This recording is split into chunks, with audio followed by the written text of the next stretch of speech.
Last minute shoppers flooding the streets in the week before Christmas. The focus this holiday season is on consumers' battle with inflation. With us to explore this and more is Natalie Berg, retail analyst and founder of NBK Retail.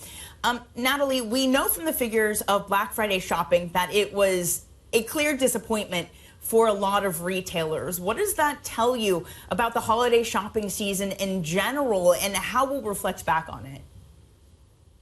Well, I think we have to first bear in mind that the word of the year was permacrisis. And I think this is just so relevant for retail. You know, we've gone from a pandemic, which has upended shopping habits, to some fairly significant geopolitical instability. And now consumers are facing the worst cost of living crisis in a generation. So unfortunately, it's no surprise that consumers didn't bite when it came to the Black Friday deals. We've seen this ongoing erosion of spending power, which is really eating into, the consumers' ability to spend on those discretionary items. So they're cutting back, particularly on those big ticket items.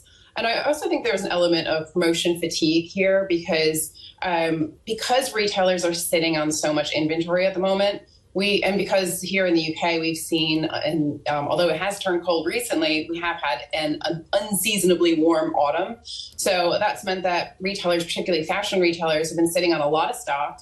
And consumers, as I said, aren't biting. So they're left with little choice but to slash prices. So we've seen this constant stream of discounts pretty much since September. And then come Black Friday, I think when you factor all of these things in and bear in mind that consumers have cottoned on to the fact that Black Friday is a manufactured event and that prices are not always at their lowest on the day. So I think there is also an element of skepticism, despite the fact that Black Friday is designed to instill a sense of urgency to get out and spend. What we saw is that shoppers just weren't biting. So if there is shopper skepticism, Natalie, what does it mean for retailers who really need this holiday period, that it tends to be one of their biggest? What does it mean to not have that big source of income that they usually do around Christmas, around the holidays? Well, you're right. This is a critical trading period for retailers. For many retailers, it's a case of make or break.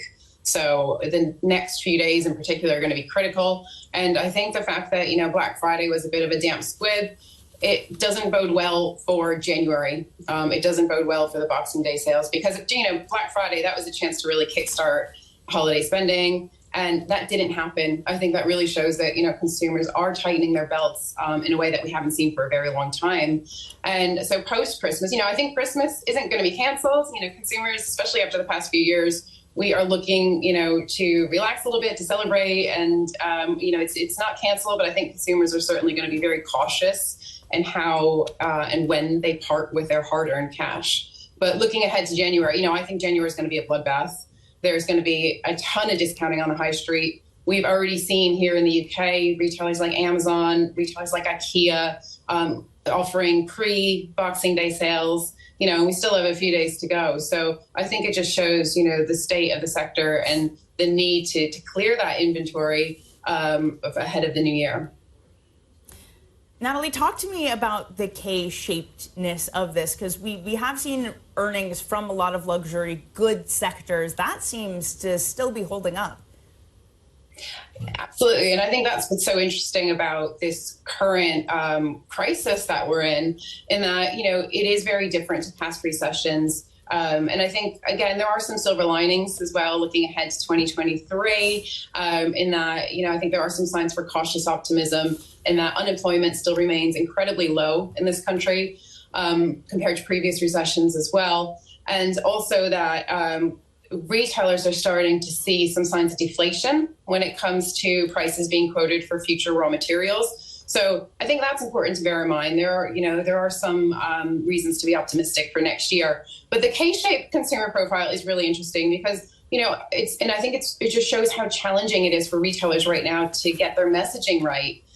Because we know that this crisis is impacting consumers in wildly different ways. So on the one hand, you've got consumers who are having to make that very difficult decision between heating their homes and feeding their families. And then on the other end of the spectrum, you have a whole contingent of consumers who are sitting on savings. they've accumulated savings during the pandemic, and they're able to lean into that, and then that's helping to support some of the spending that we're seeing right now on the high street. Okay, Natalie, I'm afraid we're going to have to end it there. Thank you so much for joining. And the shoppers might not feel festive, but I got to say, I look very festive looking at your background. A lovely Christmas tree there. Natalie Berg, retailer analyst and founder of NBK Retail.